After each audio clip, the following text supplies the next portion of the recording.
something really bad happening in this house. I think he summoned a demon. How are you guys doing? Doing very well. Oh, Yeah. you go first. Okay, You go thank first. you. Yeah. No, I'm doing very well, thank you. No, it's good. It's good. It's great seeing it on a big screen. Really fun, especially to hear the audience laughing. Thank you for laughing. I have a bunch of questions for you, but before we get into the movie, I like throwing some curveballs and some random stuff. So for both of you, besides the parenting, if someone has never seen anything you've done before or produced, what's the first thing you'd like them watching and why? Oh my God. You go first. Well, I made this movie, Burt Wonderstone. It's about magic. I just really like to talk about it because of the cast. Steve Carell and Steve Buscemi and James Gandolfini in one of his last roles, which he may regret. And it was a weird comedy that we did like way too much research, but it was a lot of fun to make, but it did not do well. So I like talking about that one. So it's a curveball back. Sure.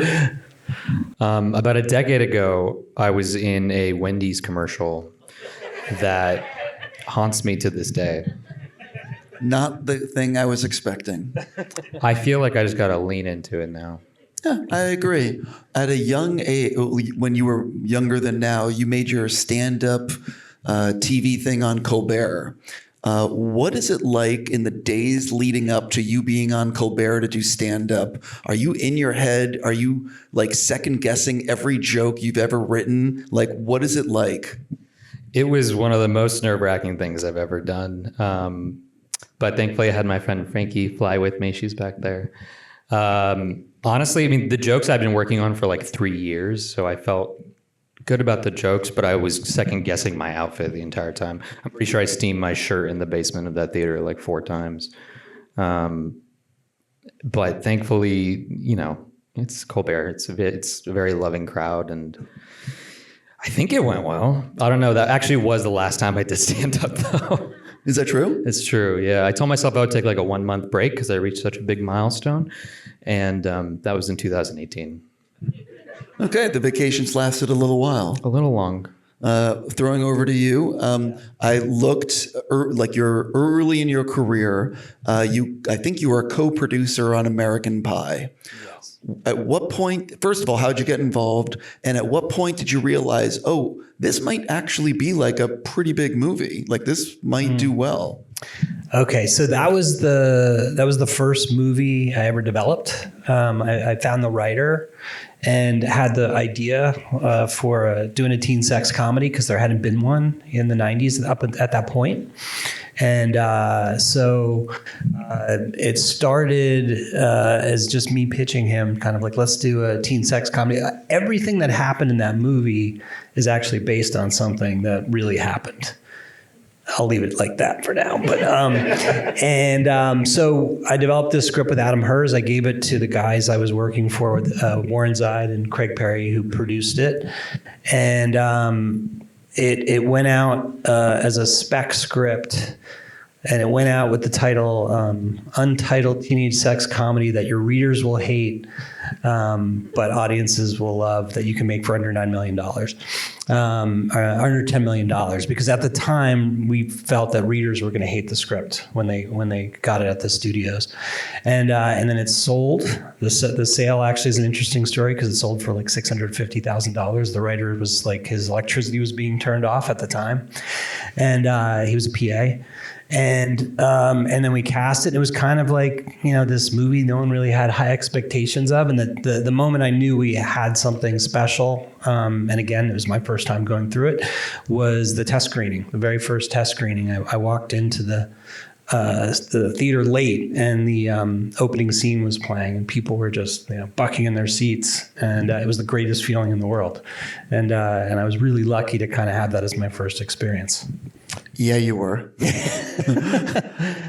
Switching back to you, I read that you were on Broadway for Waitress. What was it like? I think you did like a month or so on Broadway. What is it like actually being on Broadway? What might surprise people to learn? Well, I was surprised to learn that apparently you don't actually have to be good at singing, because I can't sing. And it was, I got the offer because I was in the Dear Evan Hansen movie. And I think that team thought I could sing because I sang in a movie, but that's very different. And so I actually asked them to like test my singing because I was like, I don't want to show up and you guys regret your decision. And then they had me in like daily training with like Broadway's Best, just to make sure. There was one night I sang off key the entire night. And as soon as I walked off stage, the folks backstage were just like, it's okay, it happens. It doesn't feel good. It doesn't feel good. I also split my pants one night. That was fun, bleeding. You had a really Live theater. You had a really good time. Yeah, well, honestly, it was the most fun job I ever had. It was like 7 or 8 weeks. I was living in Midtown Manhattan, which is bonkers. I would love to do it again. Not the singing part. Chris, you've been in the business as a producer for like 25 years ish. How has the business changed from when you first started to where we are now? Well, I mean, the big change obviously is streaming and the loss of the DVD market and how that's affected what's getting made and what's in theaters, and what I feel like is the loss of sort of the middle, the mid-range movies, a lot of comedies. And I still am holding on to this idea that that's going to come back. Original screenplays, because so much is based on IP. There was a spec market, a speculative screenplay market, really when I got started, where you would read. I remember the screenplays that would come through that everyone would be talking about. And I remember reading The Sixth Sense before it was, a production, or The Truman Show. And you don't see that much anymore. I actually don't see that at all anymore. So I'm hoping there's maybe a renaissance of writers that start to write original screenplays again. I remember reading like Variety or whatever, and they'd be like, this script sold for $1 million, or Yes. all those spec scripts. And I can't remember the last time a script sold. Not unless it's like a agency like a package, a big package with stars. So yeah, that it's things are a little broken right now in that sense. You directed a short film. I want to make sure I say it, Blue Boy. What for people that are like, what is it? What was it about that material that said I want to direct this? And for people that want to see it, when can they see it? Blue Boy is based on a novel of the same name by Rakesh Satyal. It's about this 12-year-old Indian kid who thinks he's the reincarnation of the Hindu god Krishna, but actually he's just gay. And I related to that. I didn't think I was a god, to be clear. I did think I was a wizard for a good part of my childhood. But it's a really sweet coming-of-age story with magical realism. And I was just really drawn to it because it's such a specific cultural story, but it very much tackles universal themes like belonging and being a weirdo and trying to figure things out, and also that kind of childlike wonder of trying to make sense of the world and coming to all the wrong conclusions. And yeah, we shot the short film. We did a little festival run last year. We're developing into a feature right now with some really cool producers. And the short film is not available publicly, but if you hit me up on Instagram, I'll send you a private link. If you get to make the feature, are you planning on directing? Yes. Yeah. No acting, just writing and directing. Jumping into why I get to talk to you guys for what's on the screen right now. Chris, I know it's a little generic, but like, how did this project happen? Sure. So it was a phone call from an agent at CAA who called me about the writer, Kent Sablat, who's one of the head writers at Saturday Night Live. And we had just had lunch, and I was complaining about not getting enough original material. And so he told me that Kent was looking to develop. He's mostly, writing sketches. He's written on a few features. And he kind of gave me the loose idea. It was, Kent, it was based a little bit on his life. It was based on meeting his in-laws. But Kent's a big horror fan, and he loved the idea of, them being at this house and that there was something in the house already. And when I heard the idea, I kind of understood immediately, like I love the themes of the Meet the Parents, and I love the idea of, a much bigger problem than sort of the normal stuff that, goes on when people meet, and the kind of confluence of those ideas and the comedy of that, and getting to work with the head writer at SNL.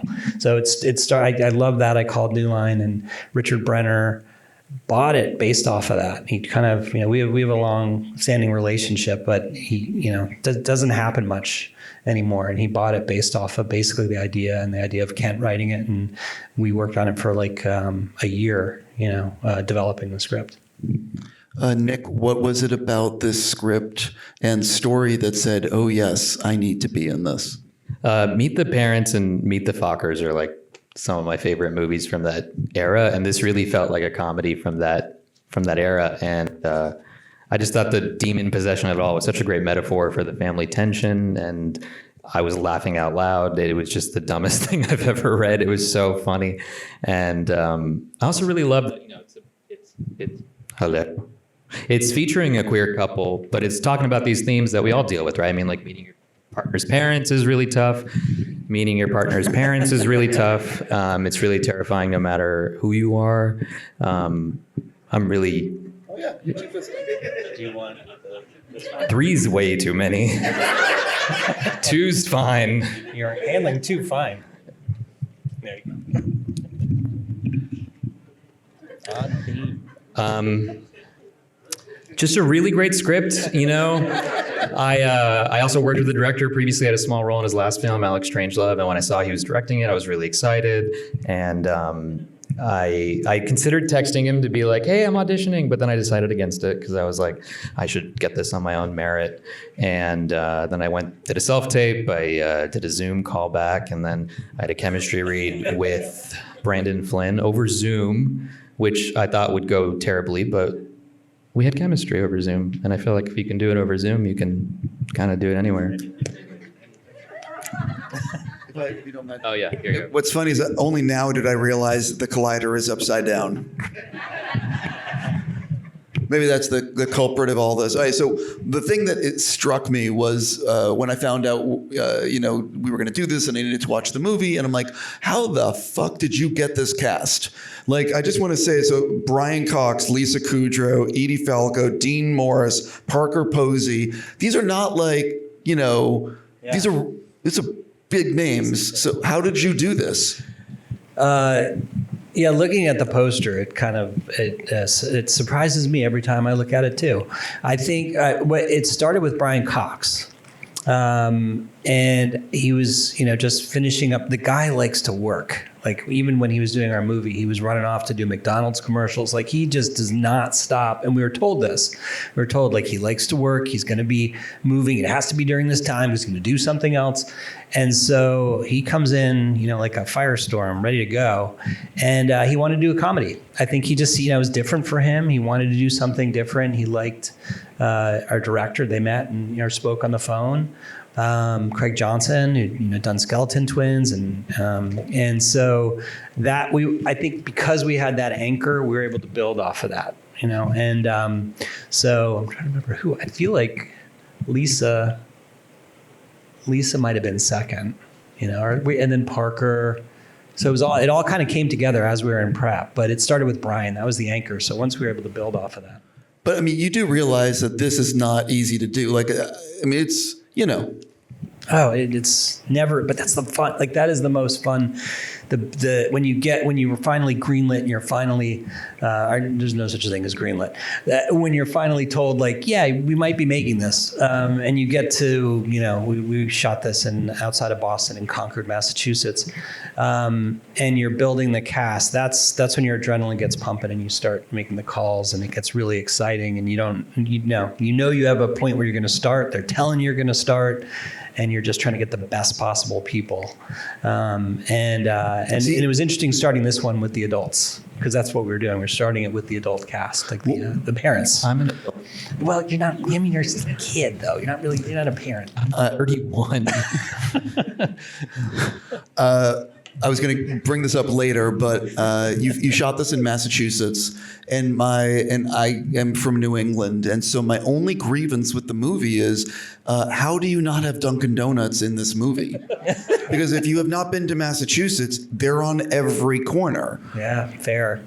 I mean, I grew up in New Jersey, so I understand. But they would have had to order the Dunkin' Donuts in. Nobody could get in. Nobody could get out. So there wasn't really an opportunity for Dunkin' These Donuts. are just lies. We ate Dunkin' Donuts. We did eat Dunkin' Donuts. We had a fair amount of Dunkin' Donuts. Yeah, I'm just messing with you.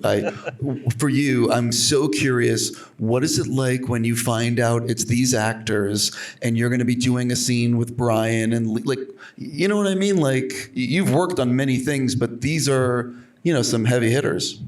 I did not. Were they all on at the point? They were, but no one told me. We didn't tell you. Yeah. I got the job and I texted Craig Johnson, the director, being like, I have some ideas for the parents if you want to hear them. And he was like, I'm so sorry, Nick, but we already cast the parents. Your dad is Brian. And he was like, your dad is Brian Cox, your mom's Edie Falco. We'll figure it out. And I was like, that's cool. That I did. I'm happy. You don't need to apologize for that. I was losing my mind. And then he said Dean Norris and Parker Posey and Lisa Kudrow, which is really special because Lisa actually gave me my first job like 10 plus years ago on The Comeback. And so it was crazy to kind of come back and, no pun intended, work with her again. What would surprise people to learn about working with that cast and the way they are on set, in between scenes? They're all so down to earth and grounded and professionals and funny as hell. And, Brandon and I were really nervous that are they going to want to hang out? Are they going to be chill? And we ended up being summer camp. We were having barbecues and watching dumb movies and cooking. We did a seance. That was fun. It was a really, really good time. One of the things is I loved in the film, Brian just delivers some filthy dialogue. How much when you have Brian in the movie are you like, maybe we need to add even more? I think all the bad language was in there. I think it was sort of written to be that way. And I think, Brian, the one thing that he asked for in the scene where he's talking to himself, he wanted to play that in a way where he was, those two people. It was originally written that he was kind of saying it to himself, But for the most part, all the language and all the sort of evil demon talk was Kent. I mean, that was in the script. And that's why it was the idea of having Brian say all that was amazing. And he said it all. It seemed to roll off the tongue with him for some reason. It wasn't a surprise. Interesting. For both of you, you see the shooting schedule in front of you. What day do you have circled because you are super excited to film something? And what day do you have circled and because you're like, how the F are we going to film this? Wow. Let's see. I feel like any of the days we had the whole cast in one scene, like the dinner scene or the breakfast scene, those are always my favorites because everyone was together and we were just hanging out. That was one of my favorite. I think it was the first dinner scene take or second take. It was fantastic. It was everything was settled in great. Although I think I was extremely excited for look at it. I was very excited for that. I was also excited for naked Brian Cox Day. I was curious if he was going to do it himself or there was going to be a butt double. That I would have circled that on. I definitely circled that on my calendar. Circled. Yes. Yeah. I had to call the executives and be like, we did look at it. It was great. Wait, that wasn't really him. There's been some, I noticed online. I know there there's was some disagreement back and forth, but no, there was a butt double Yeah. for the With good reason. It's Brian good Cox. reason. Yeah, it's Yeah. Brian Cox. He was very naked though. He was what? He was pretty naked though when we shot it. He was pretty naked. damn close to Yeah, nude. he didn't seem like he would have had an issue with it. No. But he also didn't. Those are always fun conversations.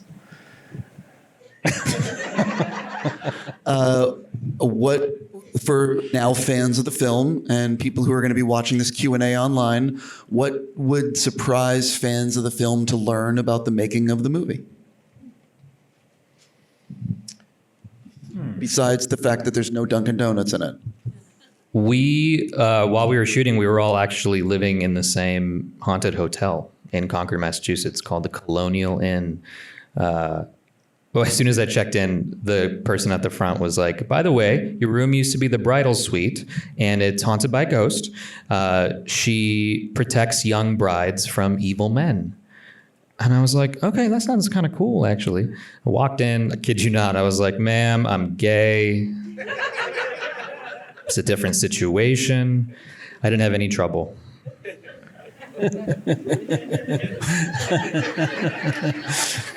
Pretty good. Yeah, that was pretty. I was going to say similar. Yeah, the cast. There's not a lot of places to stay in Concord. There's like a Courtyard Marriott, which I think Parker stayed in for like a day.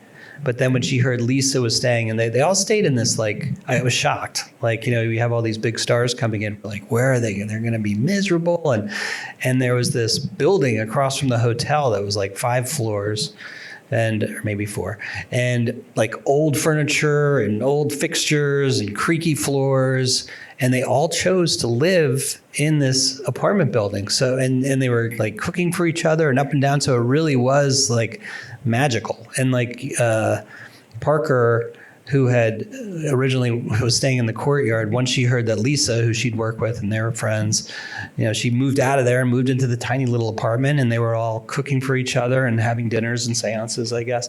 So that was like a really pleasant surprise. And we ended the shoot with a huge barbecue that Parker arranged, but then doled out all the responsibilities to pretty much everybody to get the ice and the food. And Dean Norris barbecued, like seriously barbecued on the front lawn. It was hilarious because in Concord's a small town, people are driving down the street, and then they'd kind of double take when they'd see like Dean Norris cooking steak and Parker Posey, eating ribs, and it was really great. Like this cast really was, one of the most familial casts that I'd ever work with and seen come together. I'm curious. You ended up in Massachusetts, I would imagine, because of the tax break. Tax break, and we needed snow, and we needed the house. We got sort of lucky with the snow, but we had to do a lot of visual effects for the snow. So, and we found this amazing house. The house that's in the movie. And we were originally planning on shooting a lot in the house until after we got there and settled in, we found out the house had been sitting around for a long time and maybe wasn't the cleanest. And so we had to quit. Yes. I remember going in the basement, walking around the basement and being like, this is unbelievable. This is incredible. Look at all this rust. Look at all that flaky stuff on the ceiling. This is terrifying. And oh my God, get me the fuck out of here. This is so unsafe. And so we pivoted with the production plan and had to build a lot of the interior. But that also worked really well for floating Brian Cox, all the cables and things that we had to do. Were you excited? Were you disappointed or happy that you were not covered in slime, bitten by a devil dog? The list goes on. I was so jealous of Brandon when he got pummeled with the vomit, because that's why we do this, That was a circle day too. We were all pretty excited about that. That was a great day. I asked to be on set even though I was not in the scene. It was so fun. Yeah, I was jealous. I'm always curious how actors get ready to do a role. So hypothetically, you know you're going to start filming this on like a Monday. How early on are you like breaking down the script and thinking about how you want to play things? Is it like 2 months before you're shooting? Is it like the weeks leading up? Like pull back the curtain on how you like to get ready to do things. Yeah, I mean, for this one, we were really lucky because Brandon and I were able to go to Concord about 2-3 weeks before we started shooting. And so we got to just spend time, run lines, rehearse with Craig. And I think the most important thing for us was just for us to get really comfortable with each other because, you know, they've been dating for years. And so we really wanted it to feel lived in. And that was really nice.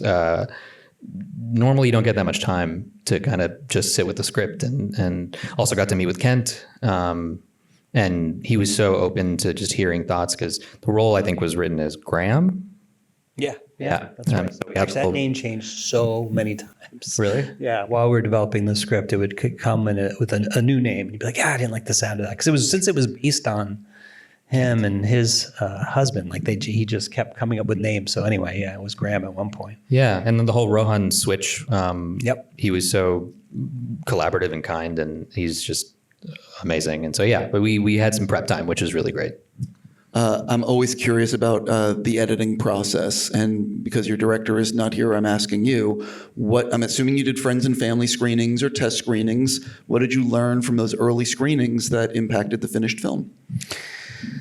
I think what I remember most, because we were editing in New York City, so I was having to fly back to New York for the cuts, and we did we for comedies like to do kind of mini recruited screenings, so we're playing it for a real audience and not friends and family, and it was finding the balance between the horror and the comedy, because we always saw it as kind of a comedy first. But wanted the horror and the scares to, at least, to be legitimate for when they did play. And so finding that tone, which, bled into the score, it was very interesting watching the score evolve because Craig was trying, things from like Tim Burton movies, and like that felt too weird. And so we kind of had to find our own kind of feel ultimately, which, played the scares kind of, seriously enough, but, really focused on the movie being funny. Did you make any big changes or lose any big storylines, or is it just like little tweaks? It was mostly, the movie was obviously a lot longer, so it was about tightening it. No, there weren't any really big changes. The wedding. The wedding, that's true. We did shoot one absolutely insane thing for the ending, which we ultimately didn't use.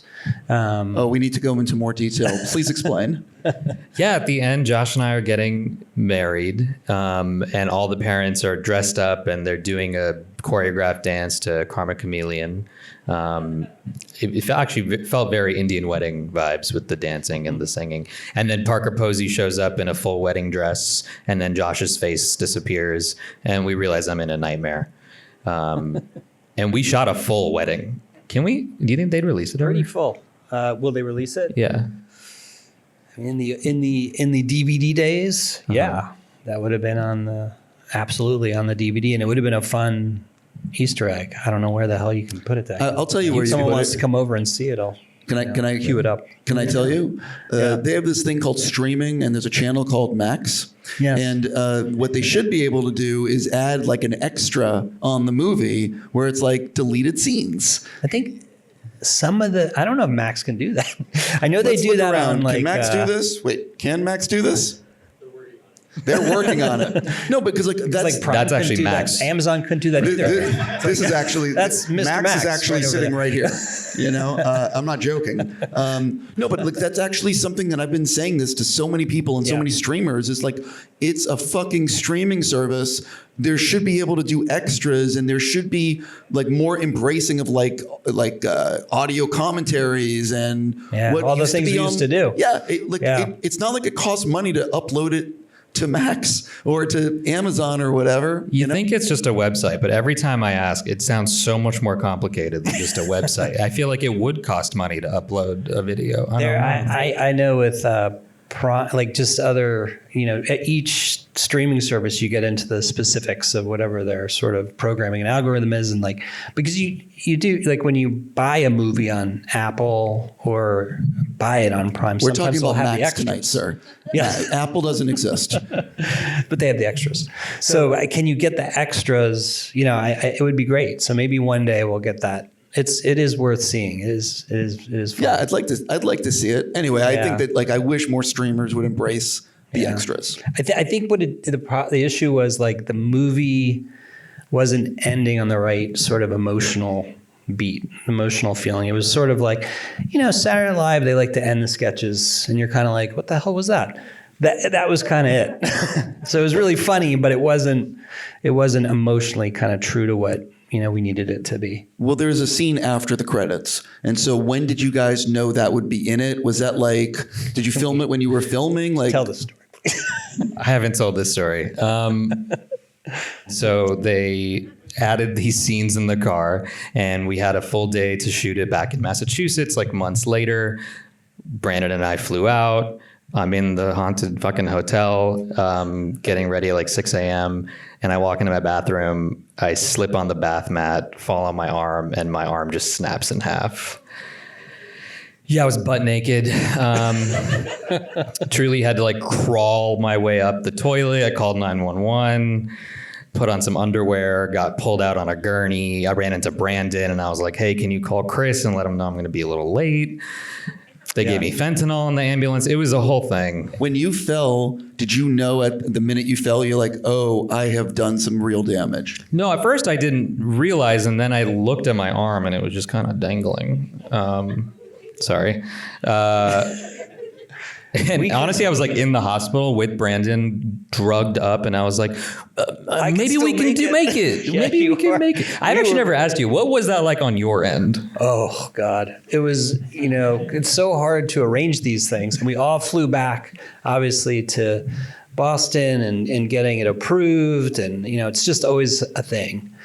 And then everyone's in the hotel, and it's the morning of, and we had a shoot. We were also covering just some establishing shots that we needed. We had a shoot, we wanted the dogs to show up in the end. It's actually my feet. Because Brian, he wasn't going to come back for the feet.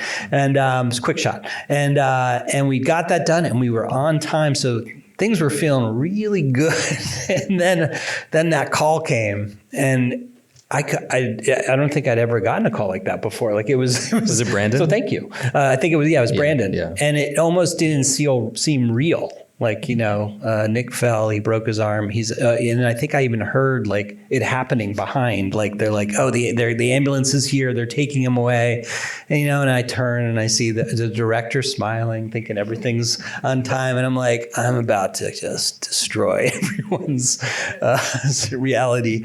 And we didn't know at that point how bad things were, and all that stuff. So it just became one of those moments of like, well, Thank God for insurance. We got to pivot. And so, yeah, and that's right. It was insurable. And so we ended up doing it back in LA on a stage, very comfortable. And that's when we added the car. We were going to do the car thing. Yeah, I think that's when we added the can't believe I saw my dad's hard cock line. Yeah. Yeah, fun fact, my arm was like fully broken in that scene. Oh, that's right. I was in like a... We had to deal with the sweater. Yeah, the sweater was really hard to get on because I had a big, what do you call those? Not casts. You had like I don't know. Brace. I don't know. But I had a big thing on my arm. Yeah. I couldn't move it. It took a long time to get into that sweater. And I was... How long does it take to heal a broken arm? I think I was 4 or 5 months. Thankfully, I didn't need surgery or anything, and it was fine. It was a story that I still can't believe, because it wasn't like, you imagine like snow and down the steps, and then it was getting out of the... I slipped on a bath. It wasn't even getting out of the shower. It's not like it was wet. I just slipped on a bath mat. And I looked into it. I'm like, oh, like someone was like, oh, you should sue. And I looked into it, and you can only sue if it's not your fault. But it's completely my fault. I will say, though, I realized recently I wasn't staying in my original room with the friendly ghost. Satan. And I feel like she was protecting me that entire time because I'm a young bride. Chris, this is something not about the parenting. You are exec producer, I'm not sure the title, on David Robert Mitchell's Flowerville Street. Yes. I'm a big fan of this filmmaker. What can you tease about the project? Because I read the log line and it sounds bonkers. What was the log line you read? Something about I wish I wrote it down. It takes place in the 80s, and it's about something with the 80s, and it's in a weird neighborhood. But then there's an image of like a dinosaur and like people around it, and I'm like, what the fuck is this? What more do I have to say? You just teased that perfectly. Yeah, but I need it coming out of your mouth for people to, not. I can't say much about it other than it's, if you're a fan of David Robert Mitchell, getting to see him with a much larger palette. But it's very much a David Robert Mitchell movie, and it's exciting. I won't pressure you. Thank you. I just gotta say, I've always wanted to play a dinosaur. So Oh, we didn't talk. If I knew that. there's a role. Sorry. You guys shoot it? Shot it, done. Yeah. It's my last thing for you guys. What can you tease about what you might be working on now? Let's see. Why don't you go first? Think about It was such a producer thing to do. As I mentioned, I'm developing the feature version of Blue Boy, which I'm really excited about. So if anyone here has like $1 or $2 million, just let me know. There's someone from Max right there. Oh shit! Yeah. That's right, Max. I'll talk to you later. No, I'm honestly just really excited for people to see this movie. We worked on it so long ago, and it's on Max, and so I'm going to do the awkward thing and ask if you like the movie, please leave a good review on Letterboxd and IMDb and what's the other one? Rotten Tomatoes. If you didn't like the movie, please don't leave a review. There's also these things called social media sites, and I think the hashtag is the parenting. So feel free to spread the word via social media. Yeah, we'd appreciate it. Yeah. I'm working on more comedies. I'm developing like 3 comedies, teen comedy, comedy that kind of harkens back to like almost like an Uncle Buck kind of comedy. I'm going down with the comedy ship one way or another. I'm okay with that. There needs to be more comedies in the world. Yeah, I agree. Ladies and gentlemen, Yes. I just want to say thank you for coming out on a school night. A big thank you to Max for partnering up with us. And of course, a huge thank you to producer Chris Bender and Nick Dodani. You guys have a great night.